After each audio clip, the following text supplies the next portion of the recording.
What happens when passengers humiliate the one person who holds all the power at 30,000 feet? It was supposed to be a smooth trip from Los Angeles to Phoenix. A quick 2-hour flight, barely enough time to settle in before reaching the next destination. But within minutes of boarding, it became clear this flight was going to be anything but routine. Emma Harper, a tall, confident woman with a warm smile and neatly tied braids, stood near the entrance greeting passengers as they filed in. Dressed in her crisp uniform, she exuded a calm professionalism that made her seem like she'd been doing this job for years. Little did anyone know, she wasn't your typical flight attendant. The trouble started early. A middle-aged couple in matching designer outfits exchanged exaggerated looks the moment they saw her. The woman leaned into her husband, whispering just loud enough to ensure Emma heard. "Guess they'll hire anyone these days." Emma didn't flinch. Years of practice had taught her how to let comments roll off her back. Instead, she offered the couple a polite nod and gestured them to their seats. It didn't take long for their attitudes to spread. A few rows back, a man in a wrinkled polo shirt struggled to shove his oversized carry-on into the overhead bin. "Hey, you," he barked at Emma. "A little help here." The tone stung, but Emma maintained her poise. "Of course, sir," she replied smoothly, stepping in to assist. But as she maneuvered the bag into place, the man muttered under his breath, "Unbelievable. Can't even do a job without being told." A few passengers chuckled. Others pretended not to notice. Emma caught the smirks but didn't react. She moved on to the next row, her expression calm, her hands steady. But Emma wasn't here just to serve drinks or adjust luggage. She had a far bigger role to play, one the passengers would never have guessed. Emma continued her work, moving through the cabin with a steady pace. Her professionalism was unwavering, but the tension in the air was palpable. It wasn't the entire plane, just a small group of passengers who seemed to find amusement in testing her patience. Seated near the front was the couple from earlier, clearly unimpressed with everything about the flight. "Can we get someone else to help us?" the woman said, waving Emma over as if she were invisible until needed. Her diamond bracelet glinted under the cabin lights. "I don't want my drink spilled all over me." Emma kept her smile intact. "I'll ensure that doesn't happen, ma'am," she replied, setting down the drink with precision. But the woman didn't stop. "You know," she added, her voice dripping with mock concern, "maybe you should stick to tasks you're comfortable with. This might be a little advanced." A soft snicker came from behind. The man in the wrinkled polo shirt chimed in, "Guessing this isn't her dream job anyway." The comment lingered, its weight heavier than the laughter that followed. Emma excused herself and stepped toward the galley, taking a moment to catch her breath. But even there, she couldn't escape. A young man with earbuds dangling around his neck approached, holding up an empty water bottle. "Need a refill," he said curtly, not even bothering to make eye contact. "Of course," Emma replied, taking the bottle with a practiced hand. She filled it and handed it back, only to hear him mutter, "Figures it'd take this long." The words weren't new to Emma. She had heard it all before, comments designed to chip away at her dignity, to test her patience, to see if she would break. But today wasn't just another day at work. Emma wasn't here to observe only the passengers. She was here to observe the crew, the policies, and the overall customer experience. She wasn't just taking mental notes. She was preparing to act.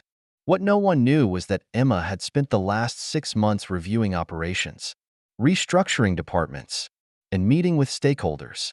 Today's flight was a test, not of her as a flight attendant, but of the airline itself. But the passengers didn't know that.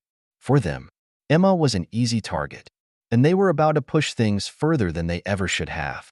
As the plane gained altitude, so did the hostility. Emma moved through the cabin with trays of drinks, navigating the narrow aisles with grace. Yet every step seemed to invite a new round of disrespect. The couple in the front row flagged her down again. "Excuse me," the woman snapped, waving an empty cup. "This isn't sparkling water. I specifically asked for sparkling." Emma examined the cup. "I apologize for the mix-up. Ma'am, let me get you the correct drink right away." But her calm response only seemed to fuel the woman's irritation. How hard is it to pour the right drink? She demanded, her voice loud enough for the surrounding rows to hear. Honestly, what are they even training you for? Behind her, a teenage boy in a hoodie stifled a laugh. His father, sitting beside him, grinned and added, maybe if she spent less time smiling and more time paying attention, things wouldn't get messed up. Emma felt the heat rise in her chest, but she kept her voice steady. I'll be right back with your sparkling water. As she turned toward the galley, another voice stopped her. It was the man in the polo shirt, leaning into the aisle with an exaggerated sigh. Hey, while you're at it, can you do something about the air conditioning? It's like a sauna back here. I'll check on that for you, she replied, even though she knew the cabin temperature was controlled from the cockpit. But as she walked away, she heard him mutter, "Bet she doesn't even know how to fix it. Just here for show." The mocking laughter that followed felt sharper this time, as if it were aimed at more than just her abilities. Emma tightened her grip on the tray in her hand, her knuckles whitening, but she didn't falter. Returning with the sparkling water, she handed it to the woman in the front row, only for the woman to take a single sip and grimace dramatically. Now it's too warm, she declared, setting the cup down with an audible clink. You can just forget it. Emma's polite smile remained in place, but she didn't miss the gleeful smirk exchanged between the woman and her husband. The tipping point came when a baby began to cry near the back of the plane. A young mother, flustered and visibly exhausted, bounced the infant on her lap, trying desperately to soothe him.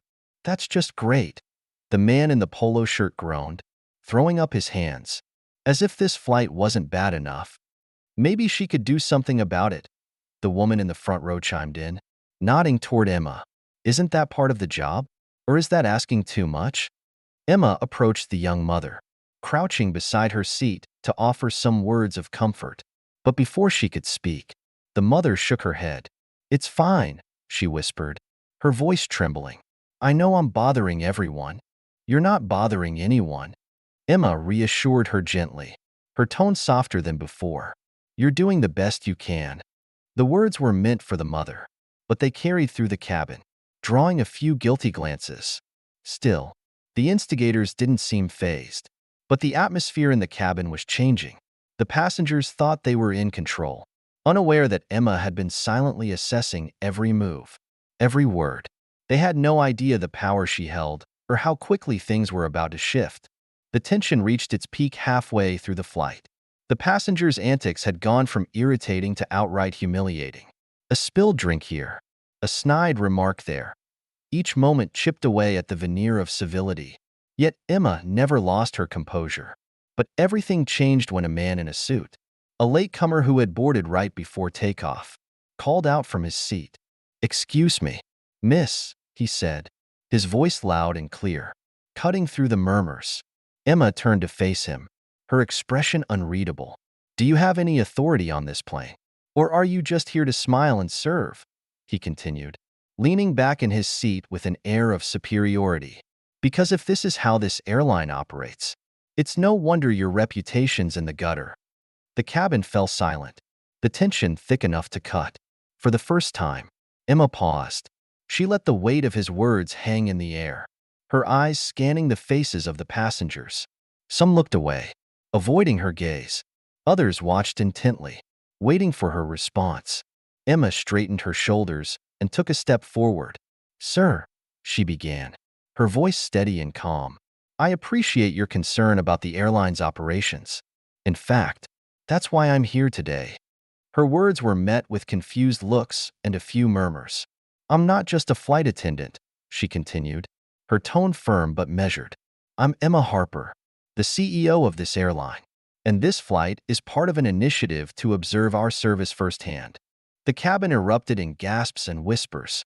The man in the suit froze, his smug expression replaced by disbelief. The couple in the front row exchanged panicked glances, and the man in the polo shirt shifted uncomfortably in his seat. Emma let the silence stretch, giving her words time to sink in. "I've been watching, listening, and learning," she said, her voice carrying through the cabin. "And what I've learned is this: respect costs nothing, but it's worth everything. The way we treat each other defines who we are." not just as individuals, but as a community. Her gaze swept across the cabin, landing on each of the instigators. This airline was built on a foundation of dignity and service. It's my job to ensure that foundation remains strong, not just for our customers, but for our crew as well. For a moment, no one spoke. The air was thick with the weight of her words. The passengers processing what had just happened. But Emma wasn't finished. She had one more message to deliver, and it would leave an unforgettable mark on everyone on board. The silence in the cabin lingered, heavy and unrelenting. No one dared speak as Emma's words echoed in their minds. The once rowdy passengers now sat rigid in their seats, their bravado replaced by unease. The man in the suit, who had so confidently challenged her moments earlier, cleared his throat awkwardly. I didn't mean any offense," he stammered, his voice subdued. "I had no idea who you were." Emma turned to him, her gaze steady but calm. "It's not about who I am, sir. It's about who you are, regardless of who you're speaking to. Titles and uniforms don't determine someone's worth. Kindness does." The couple in the front row shifted uncomfortably. The woman's previously sharp demeanor softened as she managed a weak smile. "We didn't mean anything by it," she offered, her tone apologetic. "Just a little misunderstanding." Emma nodded, but didn't let them off the hook so easily. "Misunderstandings are natural," she said, "but the way we handle them reveals a lot about our character. I hope this flight gives you something to think about." As she spoke, a ripple of guilt seemed to pass through the cabin. Even those who hadn't been directly involved, the quiet observers, now wore expressions of discomfort. They had allowed the behavior to continue without standing up, without saying anything. But one voice broke through the discomfort. The young mother at the back of the plane, still holding her now sleeping baby, raised her hand hesitantly. "Thank you," she said softly, her eyes filled with gratitude, "for standing up for people like me and for yourself." Her words sparked a wave of quiet acknowledgement. A few passengers nodded, and one older man clapped softly, the sound hesitant but genuine. It spread until half the cabin was applauding, their claps a mixture of appreciation and embarrassment. Emma didn't smile, but there was a warmth in her eyes. "This isn't about me," she said, her voice calm but firm. "It's about how we can all do better. Whether it's on a plane, in an office, or anywhere else, we can always do better." The passengers sat quietly, reflecting on her words. The man in the polo shirt rubbed his forehead, avoiding her gaze, while the teenager beside him stared out the window, his smirk long gone. But Emma knew actions spoke louder than words. She had one final act planned that would make this flight unforgettable.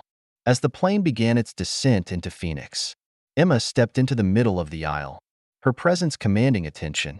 By now, every passenger was watching her with a mix of respect and curiosity. "I'd like to thank you all for taking this flight with us today," she began, her voice steady and sincere. "What happened here isn't unique to this plane or even to this airline. It's a reflection of how we treat people every day, strangers, colleagues, and even family. My hope is that today serves as a reminder to all of us." She paused, letting her words settle in. It's easy to judge someone based on what you think you see, but true character is revealed in how you treat people when you think no one is watching. I was watching today, not as your CEO, but as a person who believes we can be better. A few heads bowed, and murmurs of agreement rippled through the cabin. Even the couple in the front row looked genuinely remorseful, their earlier smugness replaced by humility. As the plane touched down and the fasten seatbelt sign turned off, Emma had one last announcement. "To those of you who showed kindness today, thank you. And to those who didn't, there's always another chance to do better. Life gives us those opportunities every day." As the passengers disembarked one by one, some offered quiet apologies, while others simply avoided eye contact. But the young mother with the baby stopped in front of Emma, her eyes welling up with tears. "You don't know what this meant to me," she said. "Thank you for everything." Emma smiled warmly, placing a gentle hand on the mother's arm. "You're stronger than you realize," she said. "Never forget that."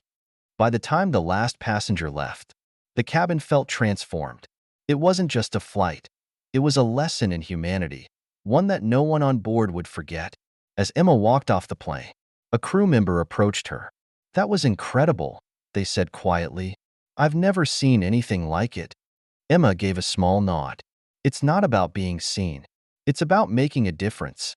The lesson was clear. Respect and kindness shouldn't depend on titles, roles, or appearances. They should be the default, everywhere, every time. And maybe, just maybe, that reminder had the power to change someone's day, or even their life. If this story moved you, don't forget to like, share, and subscribe for more stories that remind us of the